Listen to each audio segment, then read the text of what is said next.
To open the afternoon's session, we have another extraordinary spoken word artist. I want to introduce Kenneth Morrison, who will introduce him. Dew More Baltimore is one of the incredible resources that our city has. It really, and Kenneth's work is really given voice to young people in an extraordinary and very, very powerful way.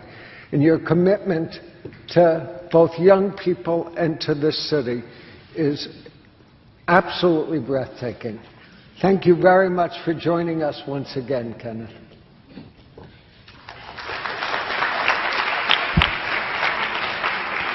Afternoon. So I'm actually going to be very brief. Again, I'm Kenneth Morrison. I'm the president and founder of Dew More Baltimore.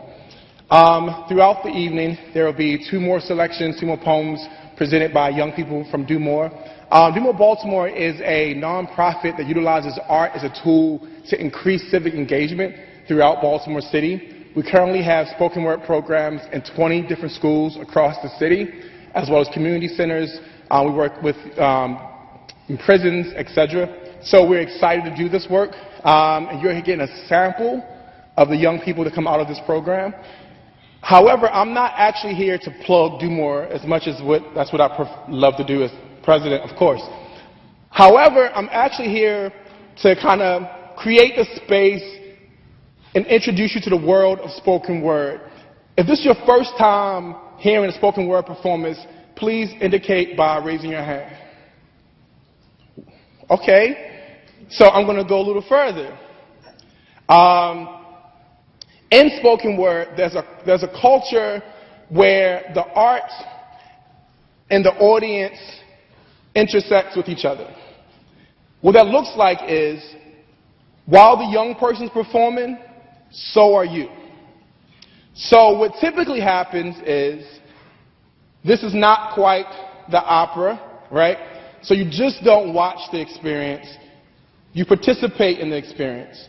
So if a young person says something that moves you, intrigues you, or you just appreciate in general, you can let them know by doing the following. Who knows already? Okay, so I'm going to assume y'all just didn't appreciate some of the performances before, because now this is half the audience already knows. So for those who don't know, feel free to do one or two things. Feel free to snap, right? This is more like a Baptist church experience, more so than most things, right? So feel free to affirm what you're hearing on the stage, right? So if you hear something, and I promise you, the more you do this, the more fuel you give the artist, right? So the artist knows the audience is paying attention, then the artist really builds off that energy. So you can snap. The other thing you can do, and I'll introduce the artist after this, is, have you ever had that experience of putting an amazing piece of chocolate in your mouth? It makes a sound, right? How does it sound? So if a young artist says something that moves you, feel free to go. So for those who didn't hear, you got it, right? So or snap. This is one way you show affirmation or encourage the artist. So feel free to do this throughout the performances for the rest of the evening. Fair enough?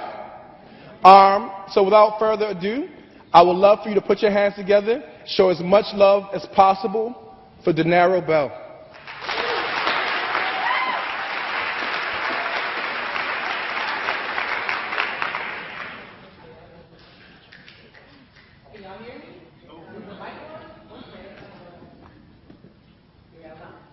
Someone's coming.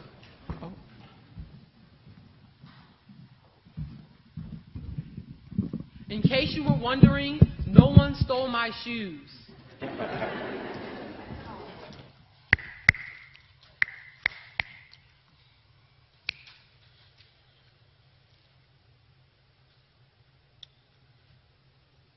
When you run out of literary devices to call out the depression, as I stand here, trying to put pen to paper to produce poem, trying to give voice to the most dormant feelings I have. I see a suicide note.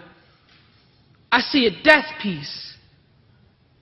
I see imagery, like my thoughts of using that closet to turn my wrist into waterfall, make a Red Sea of biblical proportions. I see a simile, like me trying to cut myself to make a permanent mark like my dad never did.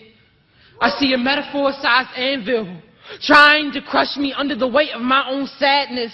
I've been trying to use English as a way to heal, but self-destruction is a language I can't translate well. This is a personification of the antidepressant pills I've been taking, swallowing my happiness along with it. Watch it choke the life out of me. Watch it juggle my life force. Watch it turn my happiness into a show. All this to say, there is no difference between my performances and my funeral.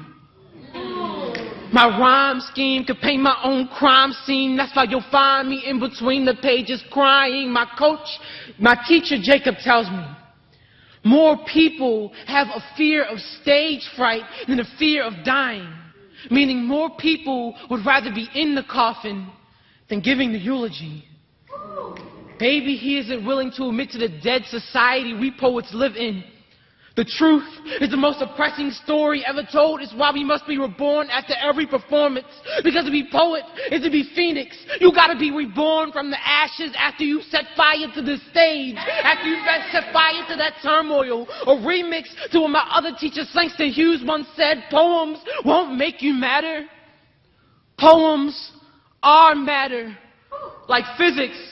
Like a rape poem to save a girl's life and stuff. You can't be a poet and never laughed at death before. Because when depression creeps in and suicide is imminent, you turn the stage into a grave and a delivery room. Ain't that the truest juxtaposition you ever heard? Yeah. When you run out of ways to call out the literary depression, always remember, if a corrupt government, sexism, racism, transphobia, homophobia ain't never killed you before, then don't let mental illness silence you. Jacob calls me a hero. And it's a damn shame. Because don't nobody know I save my own life every day.